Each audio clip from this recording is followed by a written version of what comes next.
Good morning and welcome to Coffee Talk. I am so tired because I worked last night. I didn't get home till like 12:30 because I was logistics. So basically that meant that I had to be there till the last performer performed, got off stage, and the stage was broken down.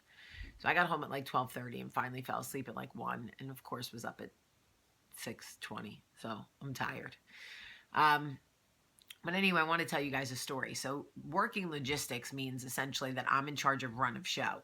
Basically, I need everybody on stage at their call time and then off stage when it's time for them to get off so that I can keep the show running as close to on time as possible, because we've all been at a concert or a show where they're like an hour late and everybody's frustrated and there's big lulls. And so it was my job to keep it moving as and flow as, smoothly as possible.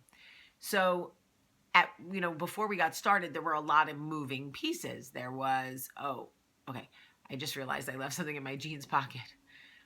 There were a lot of moving pieces in that I had to deal with the people loading in, the sound technicians, the lighting guys, the house band, the people waiting to perform, and I'm only one person, so I'm trying to navigate all these different personalities. And here's the truth, and I'm not pulling the feminist card, I'm not pulling the girl card or the vagine card or any of those cards. This is just a fact. Anytime it is a female who is sort of orchestrating how things are going to go, there's always one dude in the crowd who is put off by it.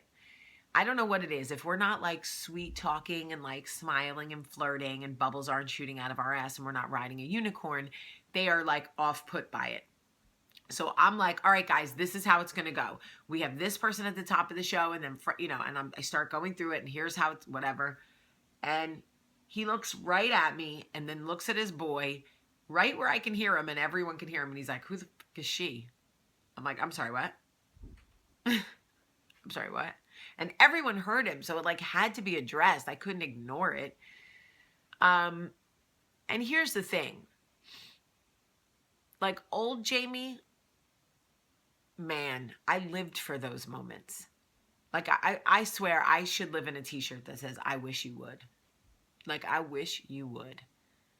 I Old Jamie lived for those moments. I prayed for those moments. I wanted someone to start with me so I could just come in and destroy them.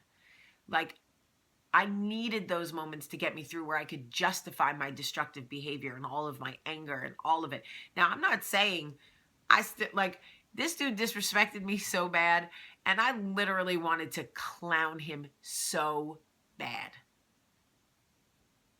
I literally was like, you kiss your mother with that mouth? And then I looked him up and down and was like, because we know you don't kiss your wife.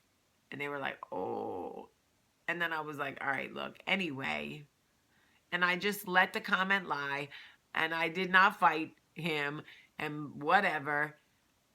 And he was like, nah, but for real. And I was like, oh, he can't let it go. He's one of those dudes.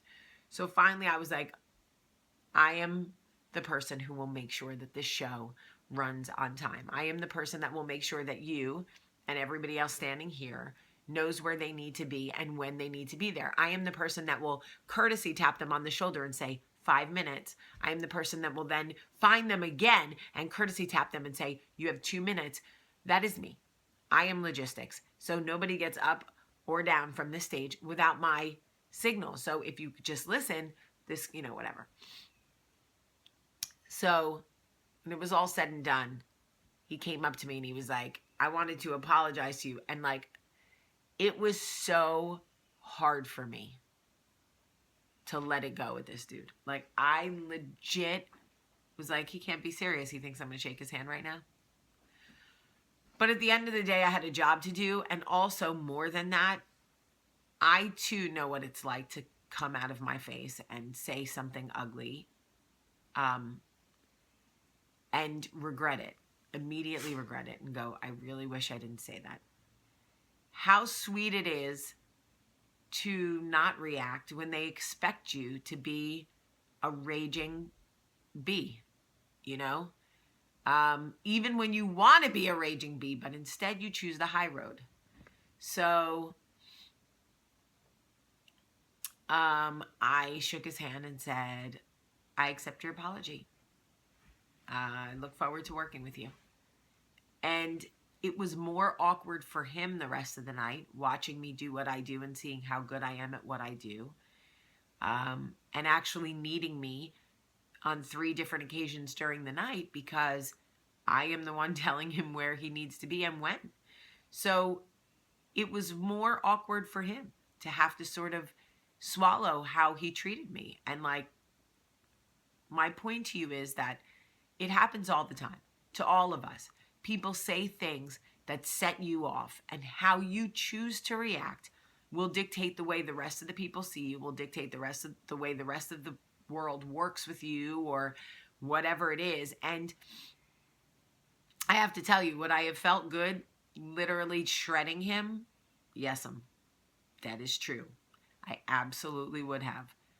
But would it have served me for the rest of the night? Would it have diminished my position and my authority for what I was trying to establish to keep the show going? Yes, absolutely.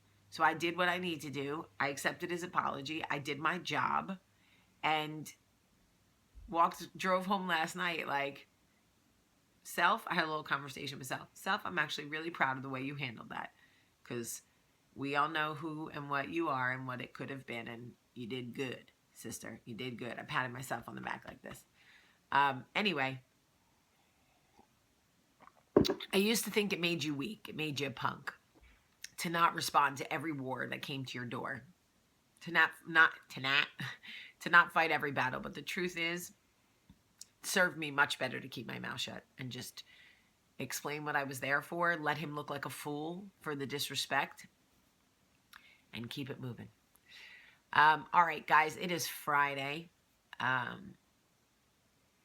love you guys so much today. Have a great day.